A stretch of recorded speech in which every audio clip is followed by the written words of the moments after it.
the real trap here is actually CJ, because they're a lot better in the late game, traditionally, when it comes to team fighting. Quite true. So that's been Afreeca's weakness, but it has gotten better in the last few weeks. Still, like I said, sometimes Mickey not being there causes games to really drag on for the Afreeca Freecs. So their closure, while it's been better with some of these pick compositions that they like to run, it's still not exactly #1. And we are going to see the Twisted Fates naturally banned against Afreeca while they are on the red side. The Zed coming through would not be a surprise. Yep, Mickey's had some pretty fantastic Twisted Fate games. So it's surprising that we see that one taken away. The Kalista banned away by Afreeca. Maybe we'll see that one go through the draft in the next game. Songyun does love Kalista and still plays really well with that champion. But Corki is going to be the second ban from the ROX Tigers. No real surprise there. He has been banned 100% tonight. Yeah, still a strong pick. They're also going to ban the Poppy that has been, unsurprising, Smeb's undefeated champion this season. He has been on its air with that, and Sivir is going to be the final ban from the side of the ROX Tigers. So 2 big 80 carries taken off the board here, and it's going to be Rise, the final ban. There's a lot available, and Peanut gets his Nidalee for the first time in a while. Okay, well, that's not and good. And you can see he is a happy camper right He's now. Like, remember that some of Peanut's performances this season on Nidalee include denying the Spenu Sonic Boom team a buff for the entire game. Yep. He actually managed to take every single buff in a game. It's something I have never seen before, and I don't think I'm going to see again. And even against Spenu, who at the time was the 10th place team, that is an incredible feat. That is something that you just never see in competitive League of Legends. Even in solo queue, that is a very hard thing to accomplish. And unsurprisingly, for a team like the ROX Tigers, who has a 30-7 game record this season, but Peanut is undefeated this season on Italy. He is 6-0. Yeah, really interesting that they did ban out the Rise as opposed to the Nidalee. Lear's been great on this Graves, though. Definitely a power pick for Afreeca. They're going to take the Lucian early in this draft and try and keep Prey away from him. But Prey has so many other champions that he can play. And you know what's going to be a perfect buff for this ROX Tigers team is that Karma, actually. It's going to be really excellent when you have a player like Peanut who does just a ridiculous amount of damage. And fun fact, 3 out of the 4 top kill players in the league are actually in this game.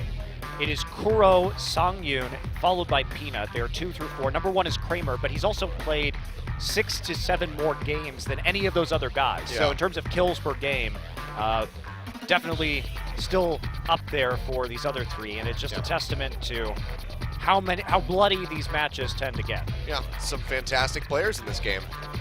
You know, I saw a post on Reddit earlier today, and it said the worst League of Legends player in the history of the game. And then you click on the post, and it links you to your Reddit history. I was like, oh, you got me good. And it's very correct. No, but Alistar and Echo going to be picked up for ROX Tigers. So more than likely going to be that Echo in the top lane for Smeb, but we could see that flex to mid for Kuro. We really don't know. It's good so far on ROX, not showing too much of their hand. Still have that 80 carry and potentially mid lane or top lane to be picked up. Will have to be blind, though, for that next round. I think we'll see what 80 carry Prey wants to go for. Could go for the Jhin if they pick up a Karma in the mid lane. Could also go for the LeBlanc. I think that's probably the likely blind pick for the Tigers. Gonna take the top lane Gragas once again, it would appear. Yeah. But a lot of flex picks on the side of Afreeca, so no guarantees, but just the way they play Gragas in the top lane, Graves in the jungle is the more likely outcome. Yep, and it's going to be the Bard pickup as well for Snowflower. We saw how impactful the Bard was for Wraith in Game 1 for Samsung, really enabling a lot of those picks. So if Snowflower can have some similar accuracy, might be able to get Afreeca ahead early, get some really well executed picks here, but Prey maybe looking like he's going to lock it in. He's going to go ahead and try and show Core JJ how Ashe is supposed to be played. Definitely the best Ashe player that we have in this league, and He goes back to that old staple. This is looking like the consummate ROX Tigers composition. Yep. Hard CC, pick composition, great at skirmishing, great at diving. The Alistair and the Echo and the Nidalee coming through, especially with the Lysandra. Lots of mobility from the mid lane for this Lysandra pickup. And because they get the Lysandra, also not going to have to worry so much about Zed. Yeah. Speaking of which, you can still play Zed. His ears were burning. He obviously will bully Lysandra in the lane early, and that's what you pick him for, so you can get a CS lead, but you can't present problems later. That would be an interesting one. Mickey just having Snowflower flip through a couple of options as he does some champion window shopping. Might just come straight back to this Lucian Lulu composition. Would have Graves to go along with it this time, and it will be the Lulu locked in. So we've seen Mickey play this before. Hasn't been the greatest Lulu performances that we've seen. Yeah, Mickey, for a player that is so good at split pushing and putting pressure on the map and taking down turrets by himself, playing around vision and the enemy team's movements to maintain safety while still killing turrets. He really has poor intuition about when to join his team for team fights, and the last time we saw him play Lulu, Songyun had to have a heroic performance on Lucian, basically without help, where he went into the double digits in terms of kills, but Mickey was kind of like whimsying and shielding himself and wild growthing himself and not really playing the Lulu like you should. Yeah. To empower your Lucian to be on the front line and be that very threatening high damage AD carry. So I hope Mickey has changed his ways. I kind of doubt it. Well, he's got one extra target now that he could use a wild growth on quite well with this Graves in the jungle. But why would you give wild him growth more? yourself? Yeah, why not? Me before the rest of my team. Well, that's what it looks like sometimes when he's playing the Lulu. So hopefully he has a better grasp on it. The team fights this game. You'll certainly need it. Lots of disengage here from the Afreeca Freecs to power up these AD carries and see if they can stop the pick comp in the early skirmish that no doubt the ROX Tigers is going to want to bring to bear. Yep, Italy for Peanut. Let's see how this goes as we get into game one. Everybody wants to rule the world. There's a room where the light won't find you. Holding hands. 말라고. 위협사격일 뿐이니.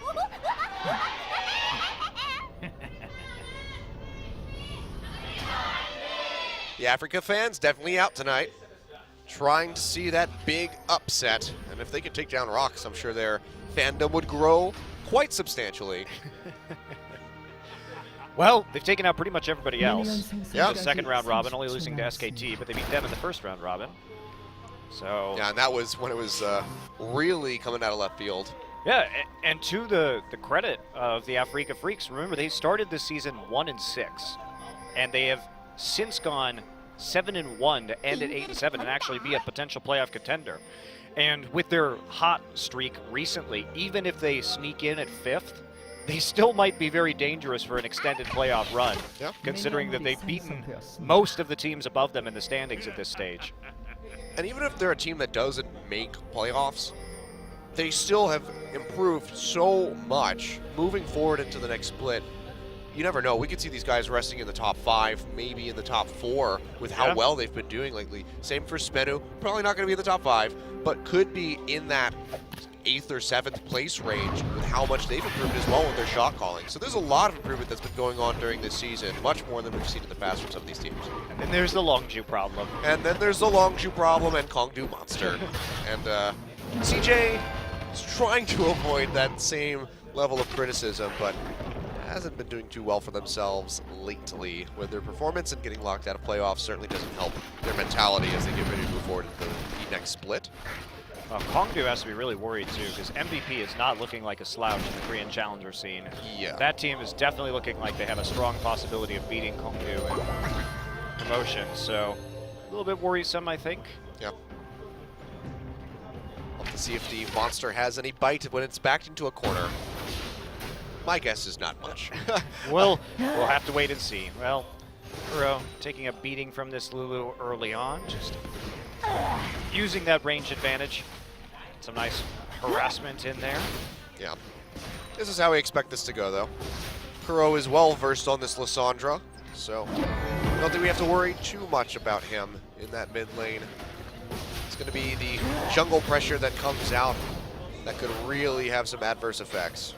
I think this is just a really bad matchup for Afreeca, because if we think about these team strengths, Kuro has really made his mark this season by just being the faster mid laner to respond, the faster mid laner to group, the faster mid laner to dive, because the ROX Tigers' comms are so good and they're so far in advance of setting up plays that Kuro's just there making an impression before the other mid laner has a chance to react. And Mickey is a slow reacting mid laner already, so I just think Kuro is going to get an upper hand here, and Mickey will be a day late and a dollar short, and that's how the ROX Tigers will end up getting some of these skirmish wins and then snowball the game from there. Yeah, I forget which interview it was in, but I remember the ROX Tigers just talking about how if somebody says, come top, they just do it immediately. They don't think further, they just trust their teammates, and that's why they've been able to have such great synergy and such good responses, as you're saying, from Kuro in these later fights. They just trust each other and work well together, and so far it's been paying off quite well for them. 2 losses aside, still a great record. Yeah. And a lot of that, I think, is, this is a great meta for Lyra, number one. And also, because of Mickey's champion pool on these split push champions like TF and Zed, they get a lot of power picks. We've talked about this. They get Kalista a lot more frequently than any other team in this league, because the pocket bans are a big factor in the draft that Afreeca has. So you have to consider those, you have to respect those, and then that gives them more power picks. And that's kind of where they start to get scary too, because before, if you just banned the Zed and the TF, they couldn't win. Yeah. But once they actually figured out how to play the Poppy and the Kalista, then they started actually getting quite threatening, because they could suddenly play the most powerful champions in the meta at a high level and actually close games. And that's where their fortunes really started to turn. Yeah. That'll be something to look forward to in Game 2, to see if Songyun can get the Kalista for a first pick. Certainly would be quite happy taking that one. Peanut going to get spotted by Lyra as he goes over to these Raptors. He's Lyra, a level down. yeah, he's playing it patiently. Going to try to take these away. Smite's not available. Lyra does have his, but that's still a Nidalee. Will be able to do an immense amount of damage to you.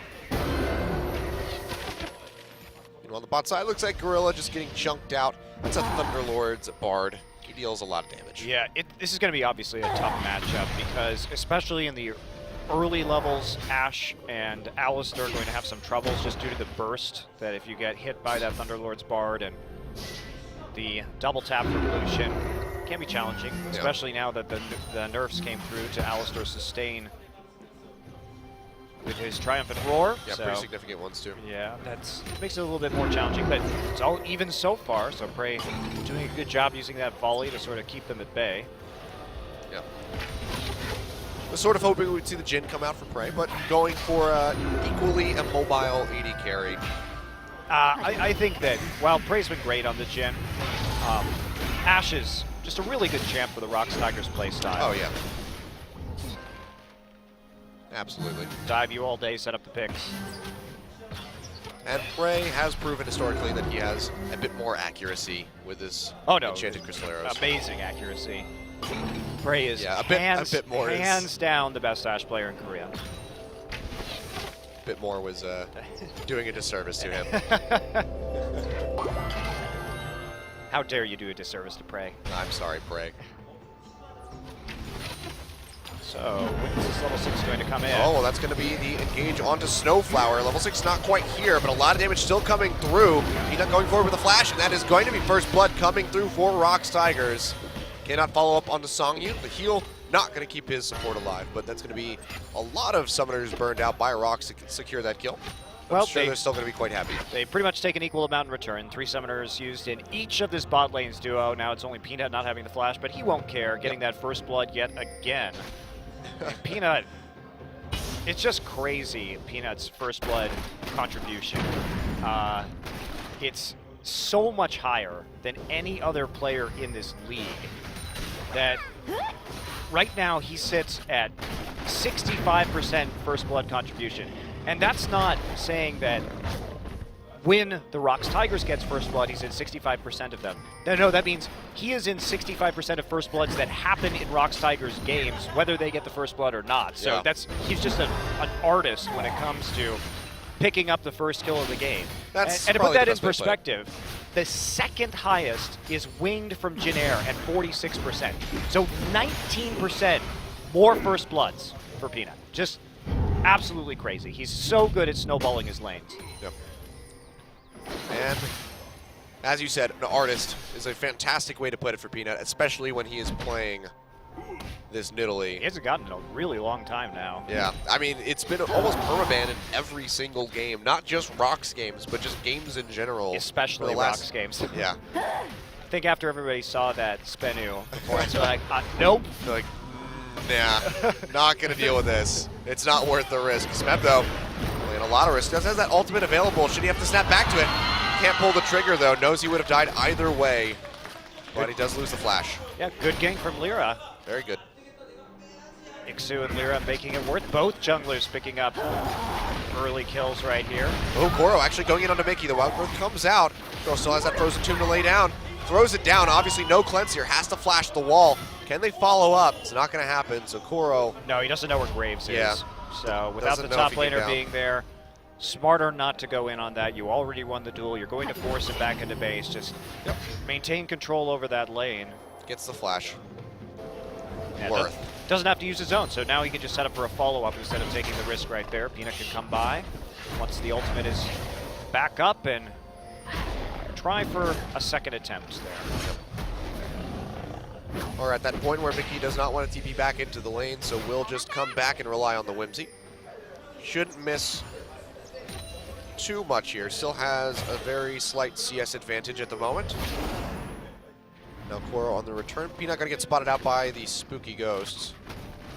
The Frost Queen's claim does get finished by Mickey. You can see it's just gonna be a Rod of Ages build here for Koro, so he can get fairly consistent with Lysandra builds. Yeah, not really a surprise. Oh, arrow comes out, still finds Songyun despite the dash. Headbutt pulverize onto him, and he goes down. Peanut finds the kill, and that's gonna be a canceled TP. Well played by the ROX Tigers. Brutal. Absolutely brutal. There was no chance for Songyun to do anything at all right there. Peanut with a max range spear to just finish him off. Yoink. Takes that kill away. Now that he's finished the Echo, so it'll be an easy dragon pickup, and this is... Oh, the Runic Echo. I was like, what? Yeah, the Runic Echo. I was like, what about Echo? He wasn't in that fight, Monty. Sorry to be confusing there. Not quite all right. Too many echoes in this game. One too many. Luden's Echo, Runic Echo, Echo, Echo.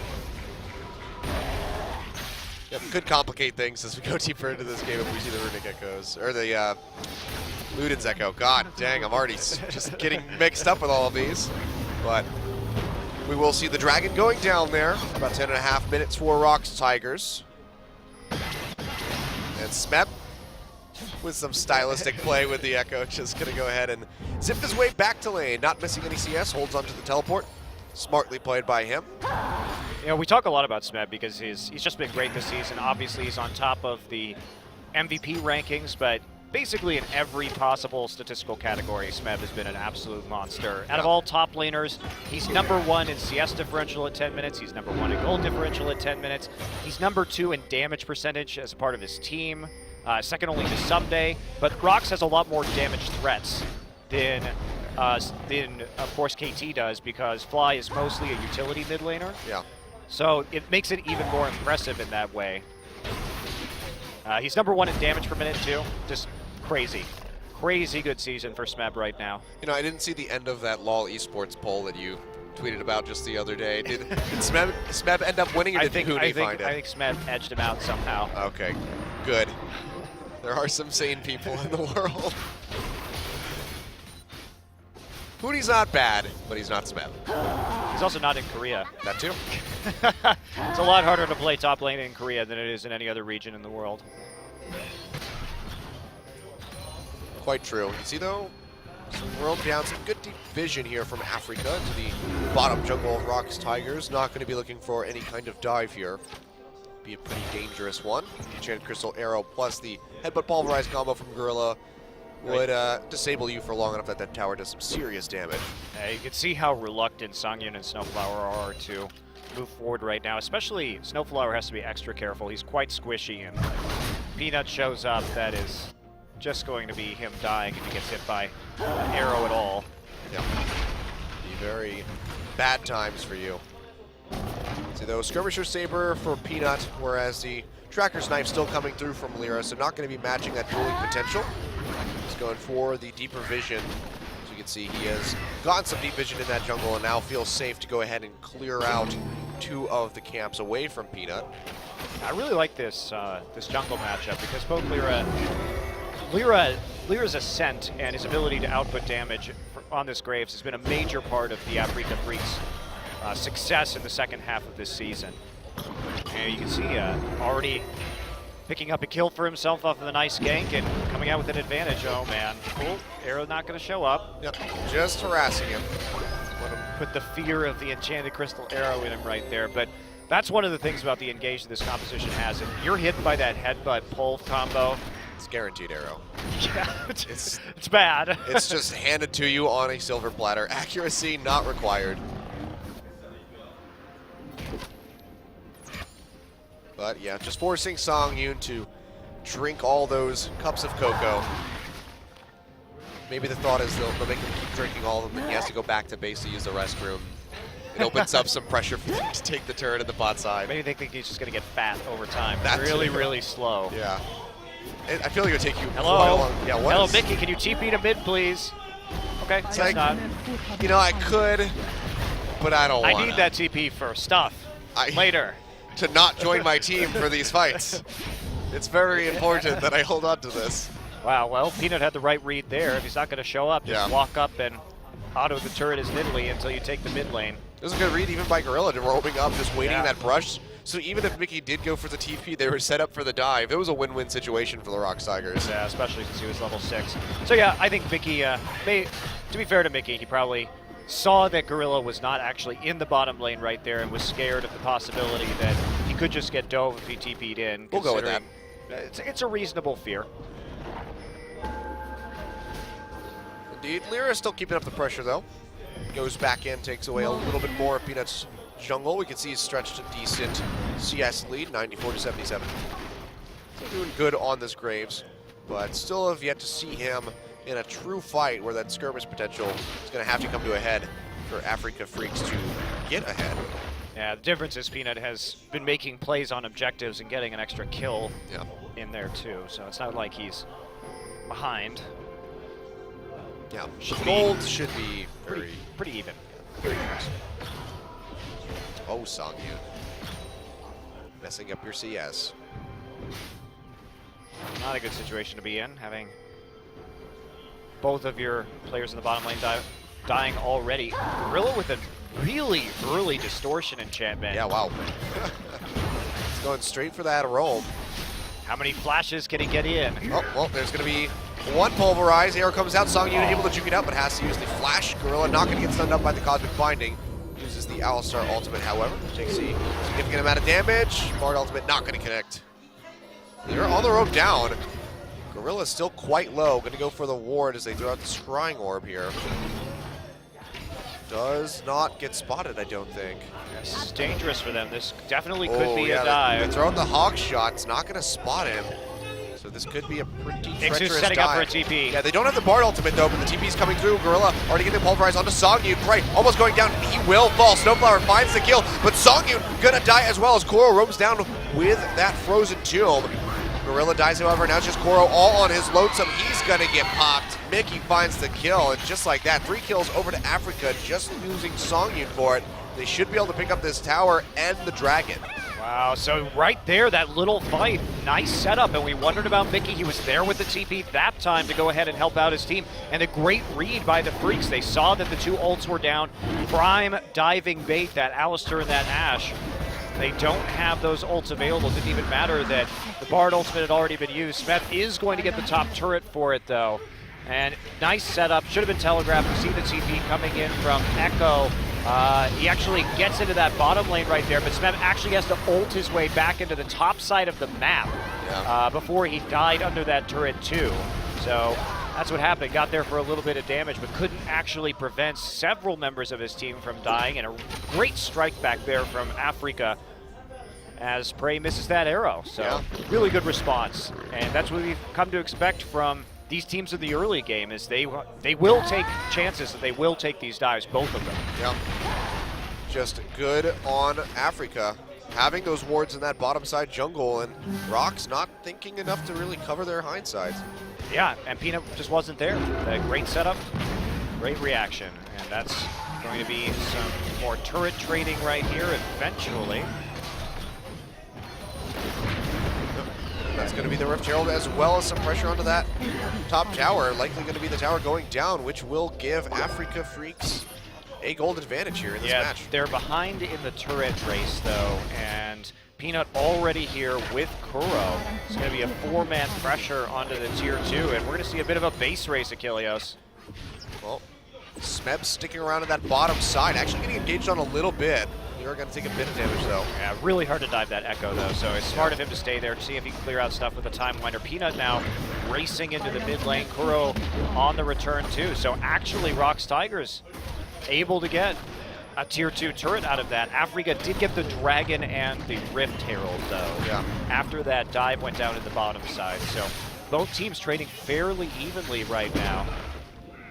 But because they decided to back off and take that Herald, ROX recognized that they had an advantage to maybe get an extra turret out of that, and they maintain a very small gold lead, but really an excellent game back and forth for both of these teams so far. Yeah, really well played by Afreeca so far, keeping up with ROX.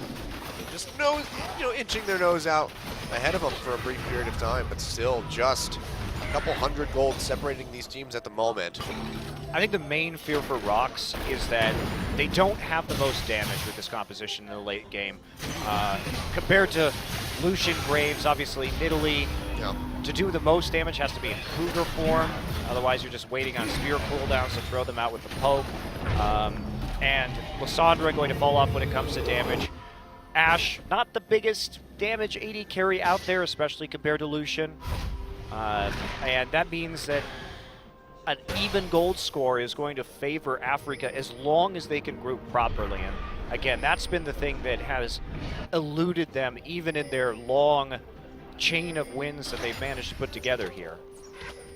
So far, showing signs of correcting their mistakes from the past though, with that big group at the bottom side. He was there.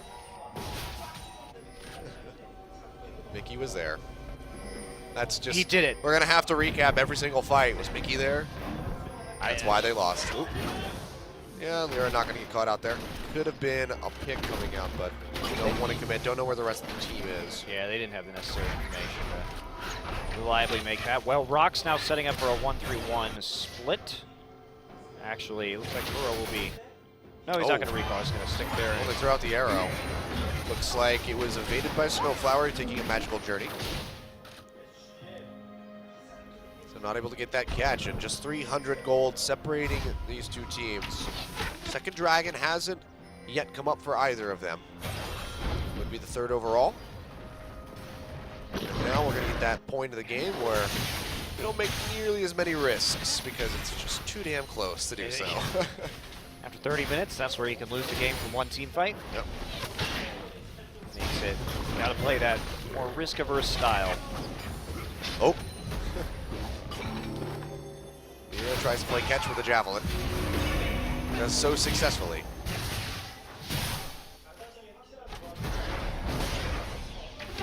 No real follow-up on any of these arrows or attempts to set them up either, although TP threatening to be used right now by Kuro. They're looking for their opportunity. Where he has his arrow once again. Yeah, recall's coming through though. Not going to be able to find it. Kuro's still sticking around in base, however, so they might just come straight back in and maybe look for this play, but there we go. Just now going to go ahead and leave the base. I mean, right now, ROX Tigers have nothing to do. In a typical situation, this was not a lane swap, obviously, but in a lane swap where you have all these outer turrets down in the side lanes, you would be using this chance to push the waves to group up in mid and try and chip out and take their mid turret. But since that went down first this game, ROX Tigers are in a situation where it's too early to take the Baron. There is no dragon. So basically, Kuro's job is sit in Fountain and wait to actually TP and see if they overextend. There's just not much else he can do. It's a tough job. They're going to try to make a play, though, as Lyra gets caught. Gorilla goes in, gets a headbutt pulverized into the Frozen Tomb. Hex Drinker pops, flashes over the wall, might actually keep himself alive, but just the tip of the volley takes him down. Bard ultimate connects, however, and Prey getting locked up. Mickey throws out the Glitterlands. He's getting locked up now, has to flash over the wall. The Ignite ticking. He's going to go down. Snowflower finds the kill, but Mickey's going to fall, however, to Peanut, who's going in just a little bit too deep. The Cosmic Binding connects. He is just way in. Has to jump over the wall now. Smeb going in. Can he finish off Songyun? A few more hits. The ultimate available. Can't use it in time, however, to get himself to safety. So far, just going to be a 2 for 2. Songyun still alive. Kuro, the only damage threat alongside Peanut, who has to hightail it out of there. It's going to be another even exchange here between these two teams. Yeah, a little bit sloppy for Smeb to go in quite that deep in that little scenario. Yeah, didn't get to use the ultimate to get himself to safety. Yeah, this is going to be a little bit interesting on the back end, but they finally catch out. They're setting up the pick in the brush. Doesn't know there are that many people there. Lyra going to get knocked up, but you know, the Malmortius did some work there, kept him alive for a little bit longer, and Afreeca tries to turn it around now that a lot of these ultimates have been used. But Songyun attempts to get Prey. Prey still has his flash available. He's actually cleaned up by the Ignite. And then Peanut comes through, does get the execute down onto Mickey, hops over the wall. Smeb goes a little bit too deep here. What actually stunned him at the end? It was Cosmic Binding. Cosmic Binding right to the turret. So then he was straight into body slam, so he didn't have enough time to actually hit his ultimate. Nope. Ixu TPing in here. Not sure if he's going to be able to find an opening, but the dragon spawns, so they're at least postured forward for that. See Kuro still up in this top side, split pushing, gonna recall.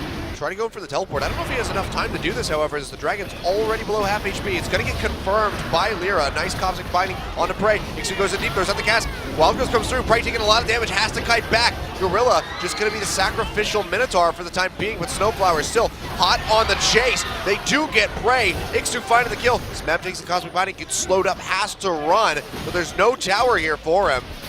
Kuro looking like he's going to make it out with the recall. Smeb gets caught by the Bard ultimate. Does he have anywhere to go? Ulti's still available, makes it back underneath the tower.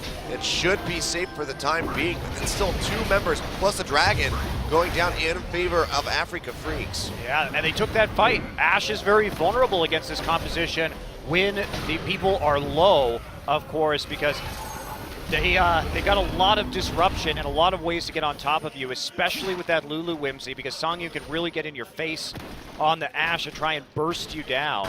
So smart play. They have to be careful. Oh, Kuro actually follows that one in.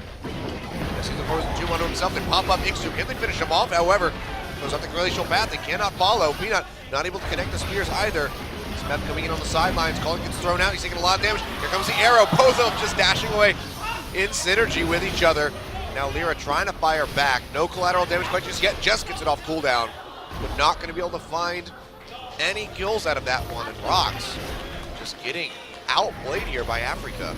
Yeah, tough stuff. They're going to come back, though, and take a little bit of a fight. And it's just been so back and forth. You can see each of these teams very much taking into consideration cooldowns of summoner spells and ultimates here as they try and exercise these windows. So coming into this little fight right here, nice binding to set it up, and Prey is just dead to rights after that. Really good CC chain onto him.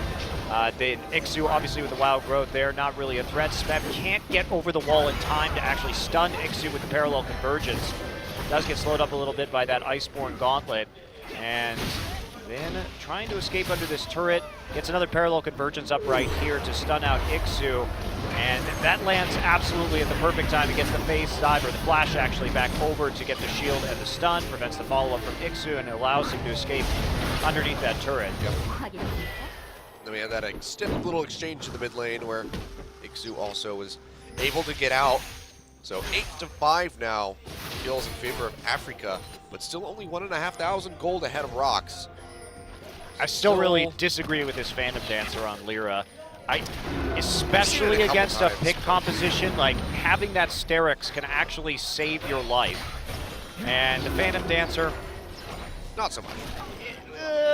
Not so much, no. And like, you don't need the extra damage, really. So with this composition, Lucian will be doing enough. Making that pick on the Mickey. Goes out the parallel convergence. Peanut's still waiting here, though. They don't have vision of this. Wrapping around the sides, but looks like they're just going to go ahead and They don't have back the damage. away. They don't have the damage to kill him. Just the Italy and the Echo right there. And the pressure now coming in. Oh, jukes out the Bard ultimate. Not going to turn off the tower, though. And Gorilla gets caught out, has that Alistar ultimate up, and just can't go anywhere. He falls. Kuro waiting on the sidelines, but I don't think you want to go into this team right now without that Alistar available to you. Wasn't actually on the Snowflower, locks him down with the Frozen Tomb. They will pick him off.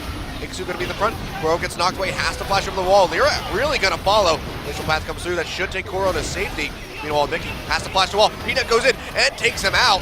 Smeb coming back, heals up a little bit with the ultimate. Can they finish off Iksu, however? Just one more hit. He has no mana. Lyra just trying to protect him, but he can't do it. Smeb does find the killing blow. Now just Peanut and Smeb trying to take down Lyra. I think they may be able to do this.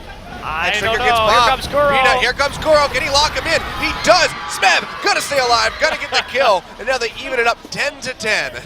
This game is incredibly entertaining.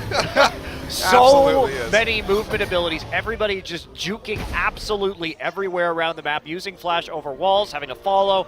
Just crazy. So they try and zone them forward right here. That's a really good Bard ultimate, actually, especially since that turret is nearly dead. Forces Gorilla to use his ult at a time you would really rather not, and just be the first kill right here. But now they see the opportunity. Kuro's in an excellent location, does get the drop onto Snowflower, pops over, hits him with everything. And you see Smeb already set up there too to zone the choke with the parallel convergence. Iksu super tanky, and that's why they're going to change their focus fire onto Mickey right here. Flash over the wall to execute with the Nidalee. And then Prey coming back over to get Songyu does actually end up dying. Auto attack for auto attack right there. Smeb gets the last blow with a phase dive onto Gragas, and then there's this little skirmish. Meantime, Kuro has actually recalled and filled himself back up to full, but they've got to be very scared of this Graves still in the jungle and how easily he can proc the end of the line against the walls there. So they intelligently just back off, let Kuro use the TP to come in and actually finish off the kill. So really, really close game we've got here, but I still think the advantage is over to the Afreeca Freecs as we head into the late game, simply just because of their team composition. Afreeca gonna try and start this Baron, however. Yeah, Smeb's really far away with no teleport. Real coming in. This Baron is just melting underneath the pressure because the Javelin throws out. Not going to connect onto anything. They pop Snowflower away, or Peanut away with that casket. He cannot get in there for the seal. Mickey goes down there, and ROX are just starting to sweep through the ranks. 3 members down, 4 members down as Lyra falls. Iksu going to be the sole owner of that Baron buff. Gold goes over to Afreeca for the Baron, but it doesn't even matter as ROX evens it out by taking out 4 members of the team, and now they're going to go for the towers. Yeah, they're going to get the inhibitor easily off of this, and that's the big mistake right here. Okay, ROX, think about how many ways they have to control that Baron choke. Parallel convergence, Lissandra ultimate, they can clog it up with the Ash arrow, or Gorilla just standing there with Pulverize. You can't try and sneak a Baron against them, and you can't be in tight spaces like that. Yeah. So, really big mistake there from Afreeca. And their problems remain. They're still not the best late game team in the league. They were doing so well for a while here. They can still win this game. It's not over, but that's a pretty big error. They heard you say that the advantage was, ROX heard you say that the advantage was for Afreeca Freecs here. Oh, Like, okay, let's just turn this around real quick. You can certainly start that Baron and try and force a team fight, but you just have to make sure everybody's in the river. Oh wow, well they're going to try to start something here. Smeb does use the ultimate to try to juke out. Can he get to someplace No where he can mana. safely teleport? It doesn't look likely. He's just going to take them all running around the map. Phage dive over the wall, but Iksu going to follow with the body slam, slows him up, and Songyun is here to collapse. Smeb, a dead man, but buying a lot of time for his team. Yeah, and they were pushing out the waves during that. Mickey actually with a heads-up play there, starting to push the minion wave while the rest of his team was on the chase. Yep. So they may be able to take a tier 2 with what remains of their Baron buff. It's not going to be a whole lot, though. Yeah, they have to be really concerned about their Nexus, though. Look at where the super minion wave is. Yeah. They don't actually have much time to take this tower before they need to consider going back and clearing out the mounting number of super minions in the mid lane. Well, if they get Lyra and Songyun up in Yeah, here, they're going to get one, and yeah. they're going to have to leave. Can't stick around. Try to get the rest, so the recalls will come out as the super creeps do start knocking on the Nexus Tower doors. They're going to try to deny a lot of these backs. 3 members here. There's on the glacial path. Uh-oh, they're all stuck there. Yeah, Smeb's they're back all up in still 10 here. seconds, and he has TP. Bard ultimate not going to connect. Gorilla. No, they can't The stay wards are here. hard They need here. to figure out a way to get Gorilla back to gets base. a nice headbutt pulverize on 2 members. Ultimate for him is going to expire, however, he will fall. Lyra picks him up with the collateral damage. Nexus Towers, though, still getting knocked down by those super creeps. Looks like Afreeca may be able to back off this time. Smeb still trying to run interrupt on this. And they're just sprinting back toward the base. Mickey has managed to get back. Yeah, they should be able to clean it out. They but sent him back. Gorilla actually overcommitted to that, Yeah. and he should not have died right there. And it's not worth it to get that support death because now you're going to delay the time that you have to play on the map again. They will get a big minion wave in the bottom side, and they didn't actually get that much done when it came to those delays, considering that no Nexus turrets actually fell. Yep, just that But tier 2. The cost isn't actually that great. I mean, there's no Baron, there's no Dragon, there's nothing that ROX could have done in that time anyway, so Gorilla being dead, not particularly consequential at the current moment. Yep. Certainly not the worst thing that could have happened. Now we see Yeah, pretty low risk play, honestly. dead even on gold. The Baron has expired. That's dead even on gold, and ROX have both a kill and a turn advantage. So Afreeca have been playing one hell of a game. Dead even pretty much on almost all fronts outside of those towers. 2 dragons each. Third for either side should be spawning in about 2.5, 3 minutes, I think. Didn't get the exact timer of that one, but Yeah, this it's is close, just but the neck and neck. Yeah, the Dragon game not going to be very consequential. It all comes down to this Baron, and Afreeca, with their inhibitor back up, are going to be able to get back into this game as long as they don't make any more silly mistakes, like trying to race down the Baron instead of just turning. Well, ROX looking to play together up toward this top side. Bard has a QSS and a Mikhails. That is how worried he is. I mean, it's a legitimate fear. Bard is very squishy, so... I mean, he got picked, and that was a big 4v5 turnaround for ROX Tigers that really got them back into the game. Well, So I actually Snowflower, really like the QSS on the Bard here, because if you lock down the Bard, then you can eliminate the threat of that Bard ultimate coming through later. So if you have the QSS, then you can just QSS it and throw your ult out instantaneously or try and get a good Cosmic Binding. So, solid adaptation by Snowflower. I like it. I like it a lot. Very few targets to be bursted down at this stage due to the Mikhails, the 2 QSS, the Wild Growth, the Bloodthirster now making it, and the Maw making it extremely difficult for Lyra to even be killed. So I'm not sure what Kuro's going to do. Basically, this is on Prey to do virtually all of the damage that they need to have done. It's a tall order for an Ashe, even though, you know, obviously getting up there in terms of AoE damage with that Hurricane and building into a Bloodthirster now. Yeah. Well, Peanut's trying to do his fair share. Rod of Ages, Void Staff, Abyssal Scepter, and a needlessly large rod. What Peanut has been doing really well is figuring out the right times to go into Krugerhorn to finish off people in the sites. And that's been Mickey's main problem because Mickey doesn't have any MR, so he's been really heavily targeting Mickey in Krugerhorn. Peanut could absolutely carry this if he manages to find the right targets in some of these fights. So far, so good. 4-0-6. Rest can't be said so much for the rest of his team, as both Prey and Gorilla have died 4 times. TP. Yep, TP is coming in here pretty deep. Mickey sees this Mickey. one, though. Goes out the ward, and now Kuro is zipping his way in. Glitterlance connects. Oh, but the arrow. Oh, there's no follow-up. No follow-up, but they're going to follow up onto Lyra. But a nice Bard ultimate catches Smeb and Gorilla. Collateral damage going to whip because of that, however. Nixu coming over the sidelines. They come over the wall with a body slam or the flash into the cast to try to make a pick here. Yeah, they got 2 ultimates and 2 flashes out of that, though. And Smeb going forward. Barrel goes in. They just go on to Ixu. Gorilla gets the headbutt and the pulverize onto Songyu. Kuro goes in deep, trying to freeze them up with that Frozen Tomb onto himself. Prey, though, getting locked out, taking so much damage. Ixu going to be the first one to fall, however, as Peanut gets the kill. Now jumping straight over onto Lyra, getting these shields from Mickey, trying to keep him alive as a Wild Growth has already been used. Smeb really low, has to back off, but this should be ROX moving back in, taking this inhibitor in the mid lane yet again. Yeah, they're going to take it in 5 seconds until Baron 2, so they're going to be able to double back and get that. No chance that Ixu can be part of this fight. They have the Ash Arrow back up too in case you need TP to turn. straight in from Smeb. Yep, so take the red buff, take the Baron now while they can, and Bug Splat! Oh boy, here we go, right at the crucial moment. Well, at least we can look at Kuro. Yeah, we get a look at Koro. Looks like we can confirm the Baron has gone down. That's right. We'll take a look at Peanut Vision. Watch him gloriously leaping around the map. Man, Peanut, I was watching his heal in that fight, and he was healing Prey for like half of Prey's HP bar every time. So Really that crucial is stuff. And that's the glory that is full AP Nidalee. Yeah, it actually is very much helping keep them in this game. Yeah, and when Prey gets that Bloodthirster, it's going to be that much more difficult to kill him if Peanut is in tow. I honestly wonder whether It's just gonna be, Asterix is actually the right item on this Ash it's right just going now. to be a death cap. Yeah, actually, the Sterix might be a good one. Looks like he's going to go for the GA, or actually could be.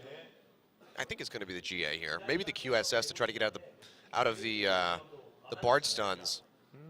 But just sitting on the null magic, so we'll have to see which way he's going to go with that build as he moves forward. But the Bloodthirster has been completed for him. Looks like we might be getting back into our regular cam in just a few seconds here. Yep, Bug back in Splat. the game. Yep. Bug Splat has been. How come Bug taken Splat care of. never happens in LCS, but it happens here like 4 times a week? I don't know. Maybe Ryan just gives us the bad client. No Draven minions. You know, it's what's going on. They were Draven minions? Yeah, for the April Fool's Day. It's Draven everything. Was it not in Korea? No. I mean, in not in the LCK. I Oh. want to see it in the LCK. Oh, okay. That would be really funny. It'd be like, we kind of go back to classic rules of best of 5. Get to that 5th game. Instead of playing blind, you have to play an Earth mode or something, but fight's going to be right out here. Mickey already having to use the wild growth on himself. Ixu over the wall has to use the flash to get out to safety. Gorilla taking a lot of damage, however. That Alistar ultimate does expire. Ixu gets locked up yet again, though. It's going to be 2 kills coming in for ROX as Peanut picks up another one.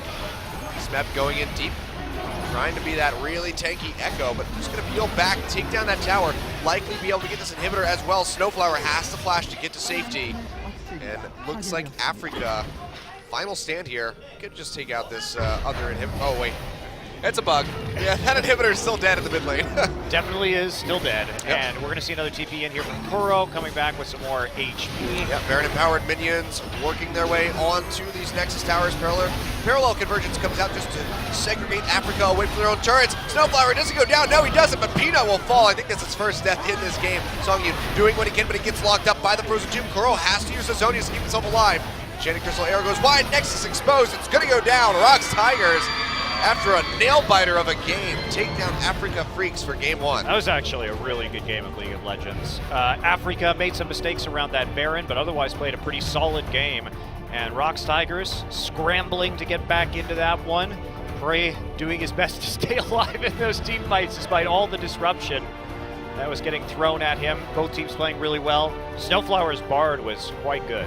Yeah, he had some really key ultimates there that really helped Afreeca Freecs get ahead for a period of time in that match, but in the end, it doesn't even matter. Can't close out, and ROX Tigers will walk away with game 1. Yep, so Afreeca, they don't need to win this game. Would it be nice if they did? Yes. If they want to make playoffs, winning all 3 of their remaining matches would guarantee them a slot. Can they still be a contender if they win 2 out of 3? Absolutely. Yeah, for sure. And they look really strong here, so I'm sure ROX going to have to go back to the drawing board and think about their composition in this next game. Ray's like, damn it was so hard to stay alive in that game. I barely made it in the end. But yeah, Afreeca still looking insanely strong against the ROX Tigers. Can't feel bad about that performance. Getting the win certainly would have been nice, but looking like they could come back and maybe take us to game 3. When we come back here though, game 2 going to be coming right up.